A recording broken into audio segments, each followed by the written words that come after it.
No matter how much you love that man, no matter how the love they do you, my sister, run away from a poor man. Don't you ever marry a poor man. I don't care to know how much you love that man. But if you marry that man, your name is sorry.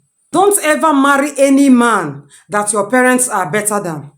Yes, your husband is supposed to be doing better than your parents. Because you're supposed to leave your father's house to move in, as in to move higher in life. And not to go backward now. They know they do that kind of thing. Don't try it. Do you know that there is a life after wedding ceremony? Immediately after that wedding, your parents will hands off. All your aunties, your uncles that used to dash you small money, everybody will hands off. All those your friends, those your male besties, your female besties that you can call for urgent 2K, they will never answer you. Anybody you ask for money will first of all ask you, what of your husband now? Do you know the entitlement? You want to make yourself a wife to somebody that has nothing to offer to you. Are you being serious? That is why we have a lot of divorce everywhere. You jump into marriage. You jump into that man. Love cannot keep your marriage. When the reality of life hits you, you will understand that a poor man is a disease to you. How can you marry a man that cannot buy baby milk? Or are you telling me that immediately you enter that marriage, that children will not start coming? Do you know you're going to buy baby milk? You will buy Pampers. You will do a lot of things. House rent is there. School fees is there. Feeding is there on a daily. How are you going to survive? Do you think that your small money you are making, you think you can sustain a home? The Bible said that you, a woman, you are just a helpmate to your husband. You are to support that man and not to go and cater for that man. When things get too tough for the both of you, you sleep with another man to collect money. The same man will humiliate you, disgrace you and send you to your father's house. Why will you marry a man that has nothing to offer to you? Let me tell you something. Poor men pretend a lot. Yes, you cannot tell the true character of a man until he has money. That is why you will hear that story of, I was with him when he has nothing, I was there, in fact, I managed with him. In fact, we slept on the floor together.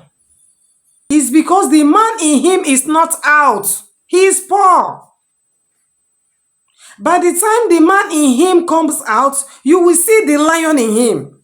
You will see the real person. That person you got married to is just being humbled by poverty. That is not the real him. Do you know that every individual have a life they have planned for themselves? When that guy was a small boy, he may be imagining, man, when I'm rich, when I've grown, I'm going to do this, I'm going to do that, I'm going to achieve that. Okay? Now, life is not fair to that person. He does not have the money to live the kind of life he wants to live. So he will adapt and begin to manage with what life is offering him at that point. Then you go and marry such a person, thinking that those are his dreams. Normally, that guy, if he has money, you that is marrying him now that he's poor, you are not the kind of woman he wants to marry. He wants to marry a classy woman.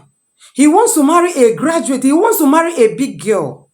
But because there is no money, he's managing with you. He's tolerating your level. When money comes, he will go and look for that his dream girl. You're not his dream girl. Don't marry a man that is poor. A man that does not even know where he's headed yet.